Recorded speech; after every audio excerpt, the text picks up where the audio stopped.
Oh my goodness, only 2 more hours!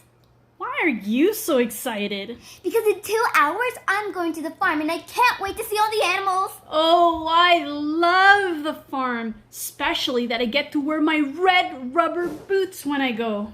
My favorite part is feeding the chickens. My favorite part is looking at the tigers. The tigers? There aren't any tigers at the farm. The farm has animals like cows, sheep, chickens, and pigs. Oh, yes. They also have horses and goats and rabbits and ducks.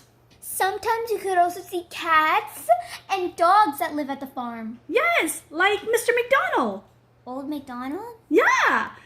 Old MacDonald had a farm, E-I-E-I-O.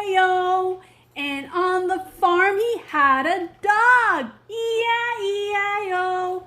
With a woof woof here and a woof woof there, here a woof, there a woof, everywhere a woof woof. Old MacDonald had a farm, E-I-E-I-O. Hi kids, it's Katie Peach. You've reached the end of the video. Make sure you like and subscribe and ring that notification bell so you don't miss any upcoming episodes.